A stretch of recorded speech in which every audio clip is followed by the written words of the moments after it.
Hello and welcome to On the Agenda, a semi-monthly podcast by the City of Reno that quickly updates you on actions taken at the recent council meeting and checks in with various departments to keep you up to date with happenings within City Hall. I'm AJ from the City of Reno's communications team, and with me, as always, is Reno City Manager Jackie Bryant. Hello, Reno City Manager Jackie Bryant. Hello, AJ. Today, we are taking on a difficult but important topic, staff reductions and steps the city is taking to address a projected $25 million shortfall for fiscal year 2027.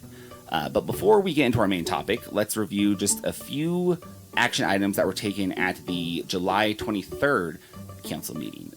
Reno City Manager Jackie Bryant, what were those? Yeah, so as always, we have large agendas, and this was a particularly large one given that we had been on break for about 6 weeks. A few things I'd like to highlight in addition to the reduction in force was City Council approved several agreements, including signal traffic maintenance, upgrades on sewer lift stations, and some repairs and improvements on the banks of the Truckee River. All of these projects help improve the public health and safety of Reno residents. Council also approved an interlocal agreement between Washoe County, the City of Reno, and the City of Sparks to establish a board to study regional fire and emergency services. This is a result of some legislation that came out of the legislature, and so we are moving forward as directed by the legislature. Finally, Council heard the introduction of an ordinance to remove some outdated rules about aircraft altitude from the city code.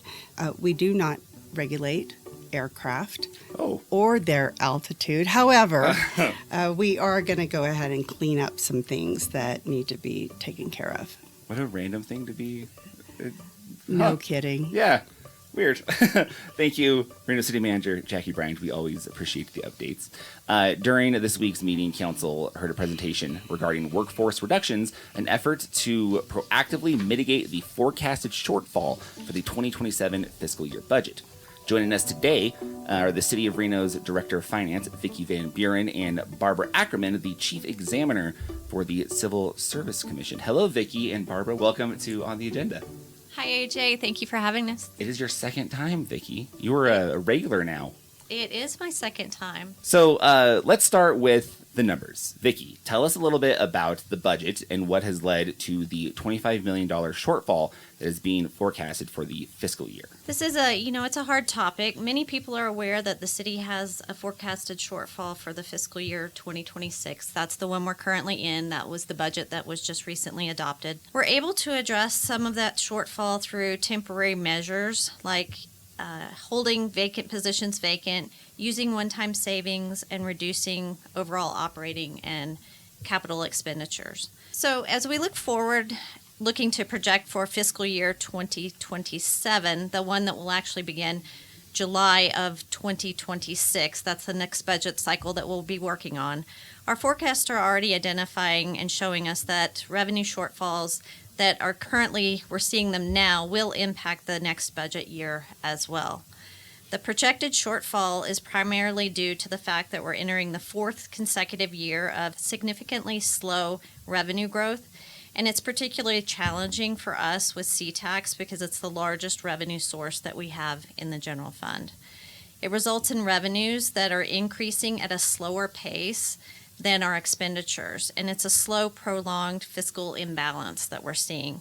Even with the actions that city took to meet the 26 shortfall the current year, we're anticipating a similar shortfall for next year as well, 2027. And this is part of a larger trend that we're seeing with government entities, right? This isn't just specific to Reno. Absolutely. In the state of Nevada, we're seeing that happen, especially in Washoe County. If you watch the news, you're seeing that Sparks and Washoe County are facing similar challenges that we are.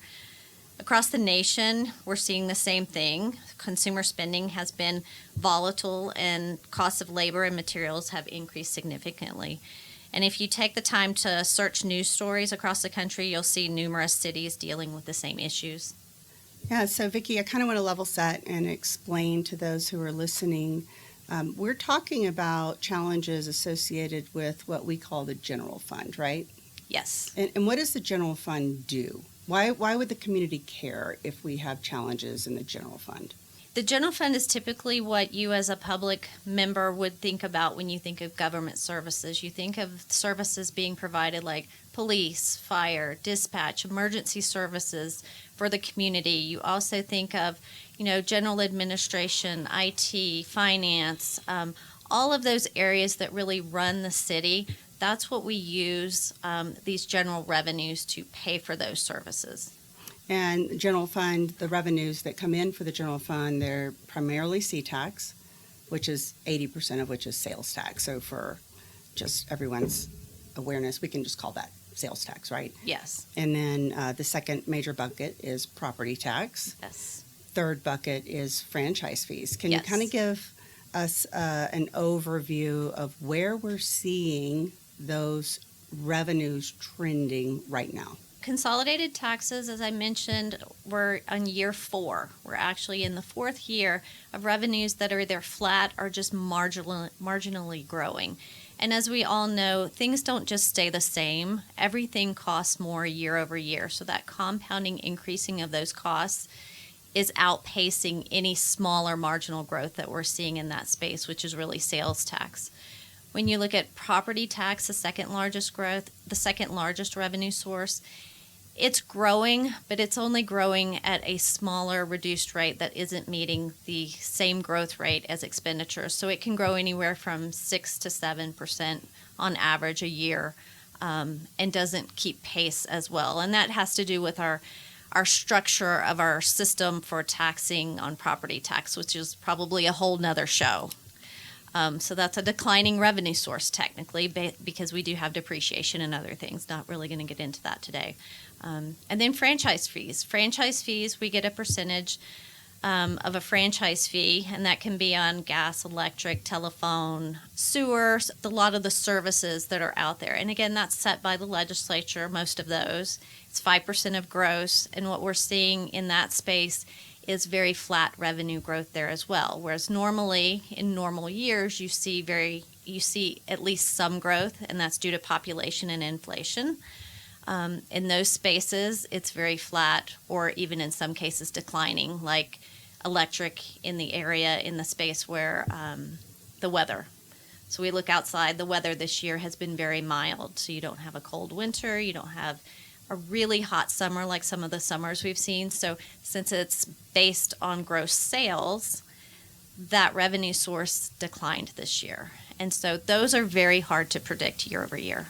Yeah, so we had roughly $321 million in our general fund projected revenues for FY26. Top 3 revenue sources: C-tax, property tax, franchise fees, either not growing or growing marginally and not enough to cover our increased expenses, predominantly which is people in the general fund.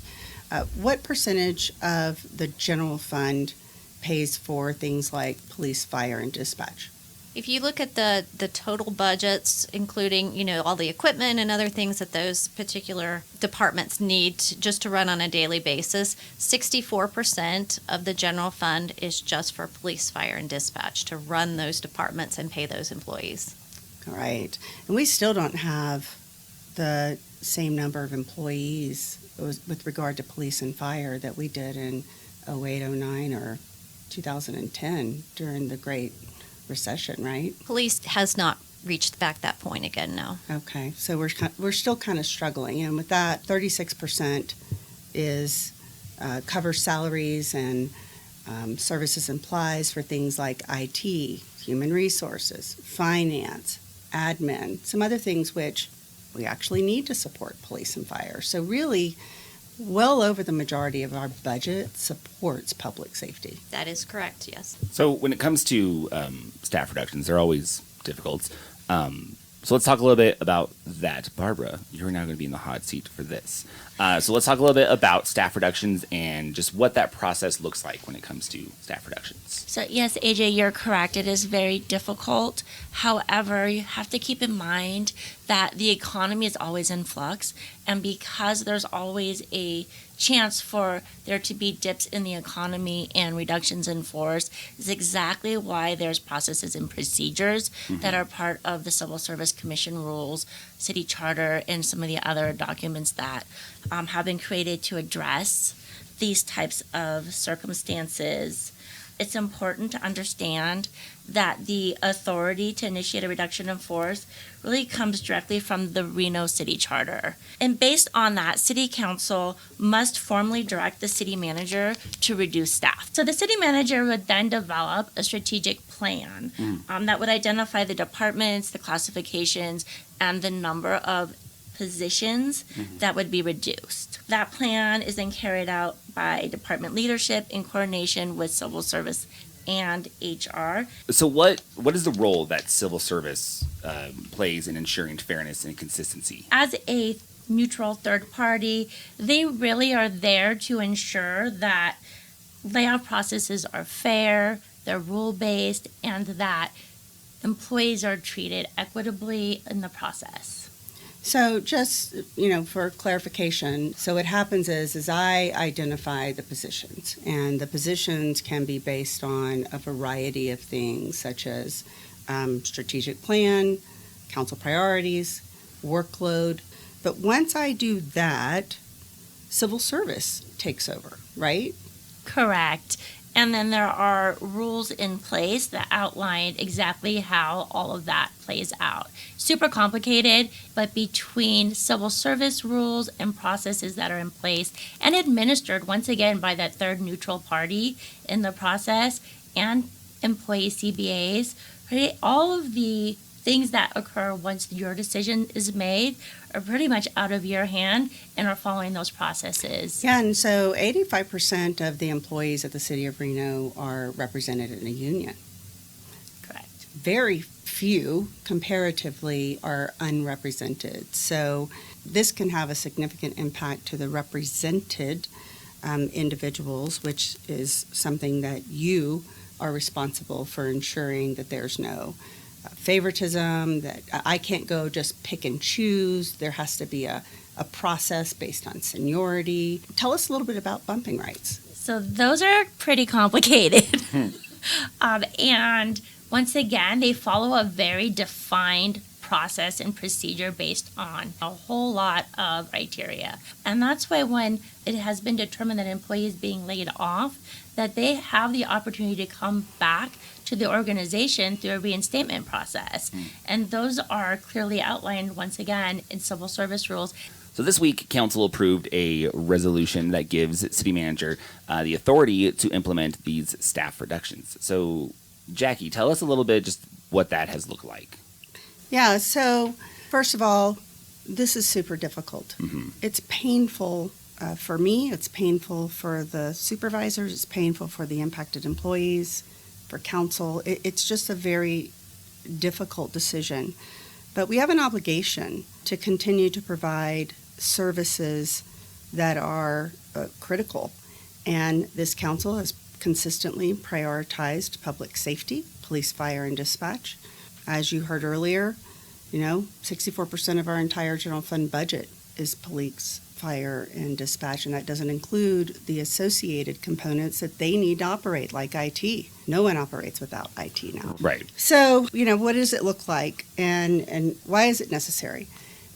When we identify positions that we are going to eliminate, that money associated with those positions will be saved in the current fiscal year, and those positions will be defunded and removed from the budget for FY27. So let's round numbers. Let's say it was $1 million in positions, and the positions have been budgeted for $1 million from July 1 of this year to June 30th of next year. But we eliminate those positions early in this fiscal year, saving $200,000. That means we're going to save $800,000 this fiscal year, and we're going to defund those positions, remove them from our budget next fiscal year. That's $1.8 million towards the gap that we need to close. Right. Now, we're not going to solve the problem with these layoffs. We're not. It is one piece of the puzzle, but we have to start now, or what happens is if we don't start saving now to help with the next year's budget, then we will end up with a 5% across the board cut because we don't have a choice. Come April, we Right. have to submit a balanced budget to the state. Right. Most of our general fund is built out of people. That's just the way government budgets work. We Right. don't build widgets. Right. We provide services. Mhm.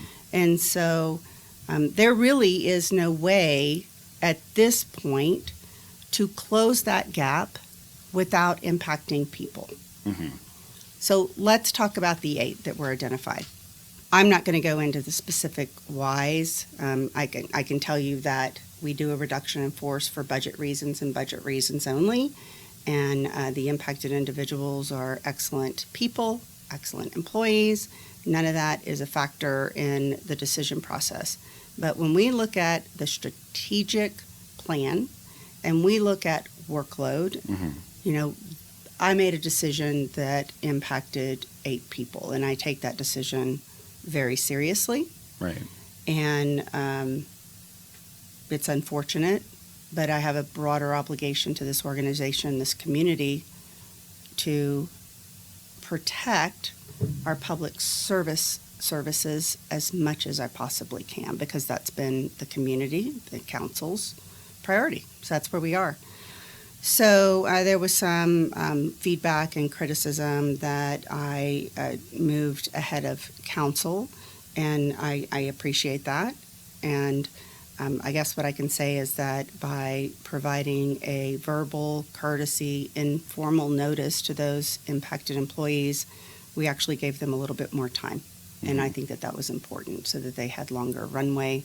Once we get the formal okay from council and we provide the formal notice, there are strict timelines. And those employees are going to be on our books for a shorter amount of time.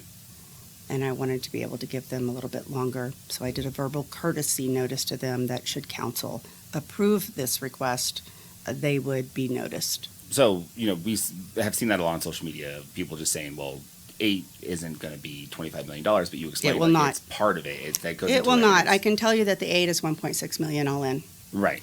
And it's one piece of the puzzle. like you It's said. one piece of the puzzle. It's a piece of the puzzle. We have a lot of pieces that we're trying to get here. We froze 20 positions last fiscal year. Mhm. I mean, we froze it during the budget cycle for this fiscal year.